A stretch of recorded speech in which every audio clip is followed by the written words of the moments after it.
20 лет, как мы называли с вами эту мрачную сказку, историей о победе добра. Мы аплодировали шедевру Гильермо Дель Торо, считая, что это история о том, как маленькая Офелия спаслась из злого, холодного мира войны, вернувшись в свое королевство, к своим родителям. И мы ошибались. Все эти годы мы смотрели не историю чудесного спасения, мы смотрели детальную, пошаговую видеоинструкцию древнего оккультного ритуала. И самое страшное, что мы даже не понимаем, что аплодировали не триумфальной победе добра, а утонченной, захлопнувшейся ловушке. Приветствую, Лос Визионерос, и сегодня мы с вами открываем дверь, которую в принципе лучше было бы продолжать держать закрытой. Вы помните, как все начиналось?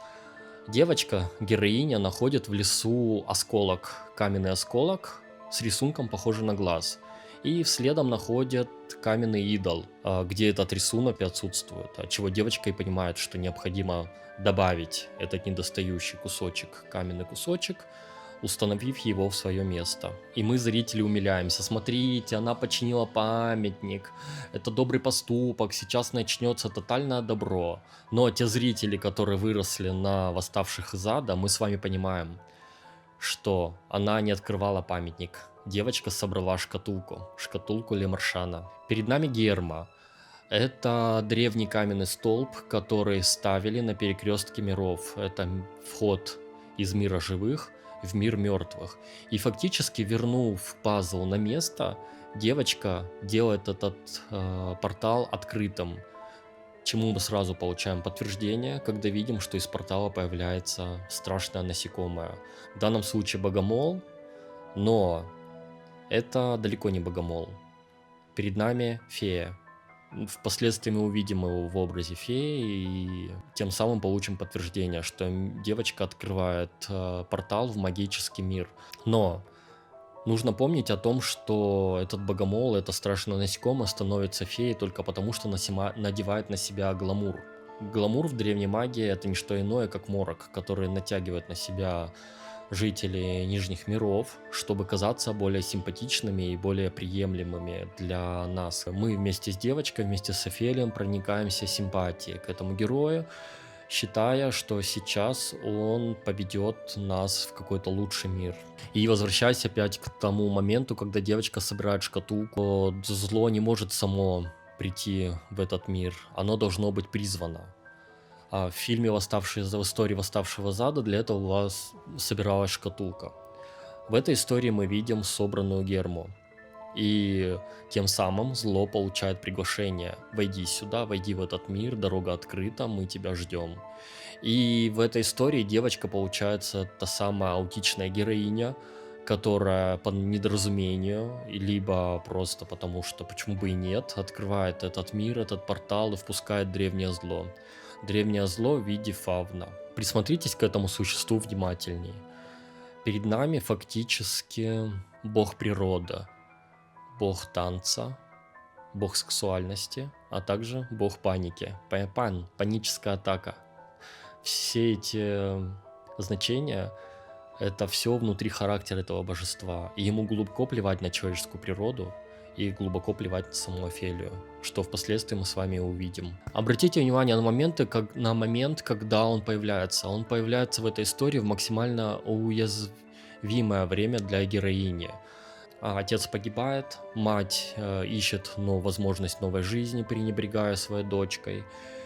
И все это происходит во время войны в Испании. Психика ребенка надломлена, и тут появляется фавн, спаситель в кавычках, который говорит девочке классические слова любого манипулятора: ты избрана, ты не принадлежишь этой земле, ты принадлежишь другому царству, и я единственный, кто тебе могу помочь, я единственный, кто тебя понимает. И в этот момент ловушка для девочки захлопывается. Девочка оказывается на крючке у манипулятора. Это не спасение, это чистая вербовка. Фавну не нужно спасать девочку. Фавну нужен сосуд, ему нужна чистая энергия, способная запустить механизм лабиринта, запустить механизм алтаря, напитать энергией механизм этого алтаря. И устраивая проверки для Офелии, он фактически проверяет ее вибрационную способность. В ходе истории Фавн дает ей 3 задания, и это далеко не квест из видеоигры. Это 3 ступени инициации, алхимической инициации, этапы алхимической трансмутации души. Первое задание — это дерево и жаба. Вспомните, что делает Офелия. Она снимает с себя красивое нарядное платье, которое наряжает мать для того, чтобы она присутствовала в лучшем виде фактически на знакомстве, на ужине знакомства отца с другими выдающимися личностями этого места в Испании. Девочка погружается в грязь по самые колени сначала, потом целиком уходит под корни этого дерева. Внутри находят эту сущность живую, прошу заметить, сущность жабы. И, выполняя задание Фавна, скармливает этой жабе 3 волшебных камня, тем самым убивая ее. В алхимии этот этап называется нигредо, гниение, черное делание. Это момент, когда материя отрезается от духа. И в этом примере мы видим жабу. Жаба — это олицетворение материи, которая пожирает дерево, пожирает дух из самых корней. И убивая жабу, девочка убивает материю, тем самым освобождая золотой ключ к следующему заданию. Здесь нужно обратить ваше внимание на то, что девочка впервые в этой истории целиком измазывается грязью, внутренностями этой жабы и снова появляется на поверхности, уже грязной, уже испачкавшейся. Инициация совершена, первая ступень пройдена, первое задание закрыто.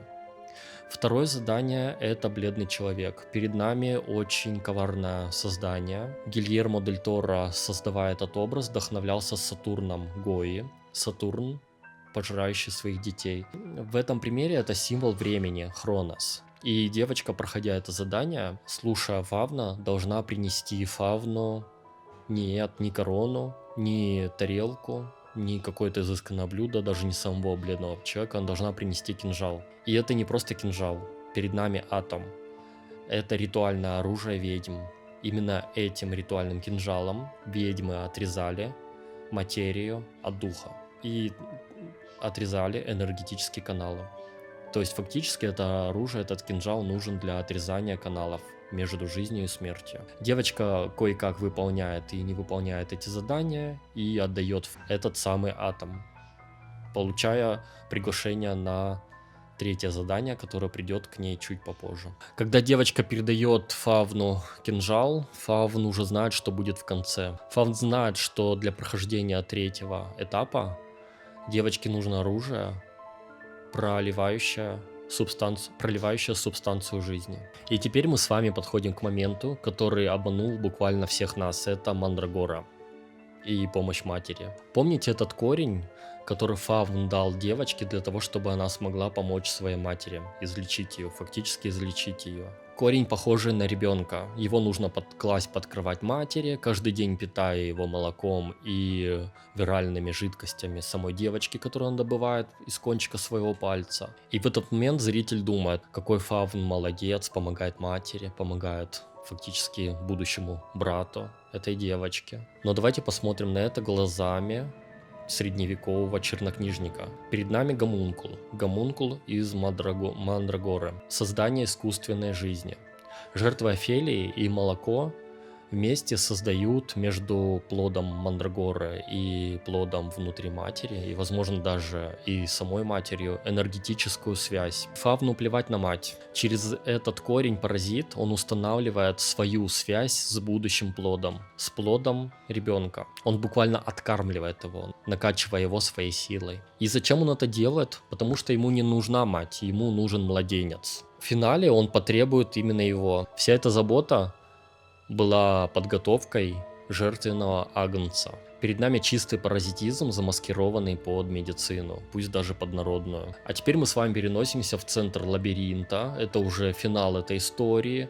Ночь, черно-синие тона, холодные камни. Фавн в руках держит этот самый атом, ритуальный кинжал, прося пройти девочку 3-е задание, принеся фактически брата в мир этого Фавна. Девочка отказывается сделать это, принося себя в жертву, потому что ее в этот момент через оружие убивает ее отчим. И девочка падает на эти холодные камни.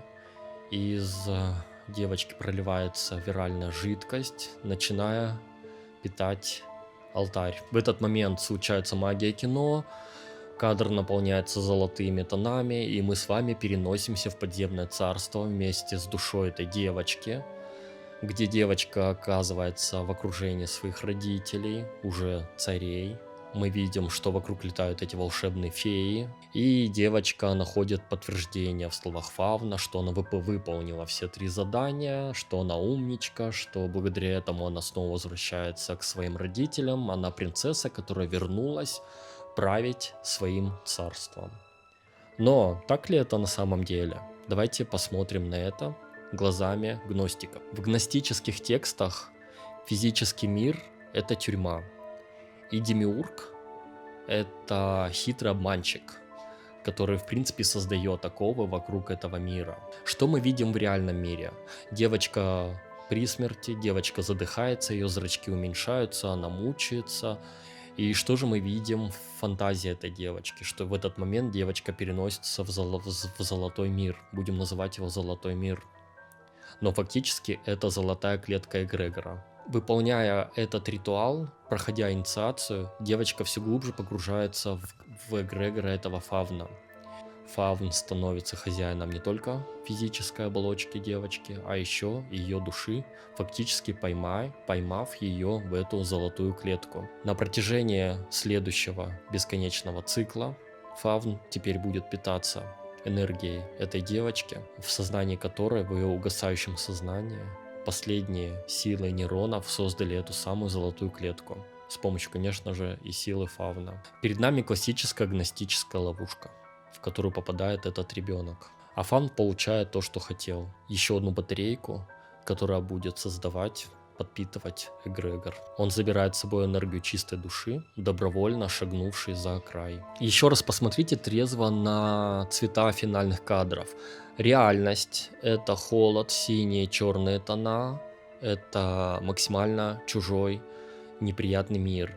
И фантазия — это золотые теплые тона, наполненные радостью, праздником, воссоединением семьи. Этим самым фильм говорит нам страшную вещь, что реальный мир настолько чужд и страшен, что единственный способ уйти, спастись от него, это уйти в свое безумие. И перед нами не история добра, с чего я начал этот рассказ, а перед нами пересказ того, как безошибочно сработала ловушка этого древнего ритуала. 20 лет мы с вами смотрели эту историю и улыбались.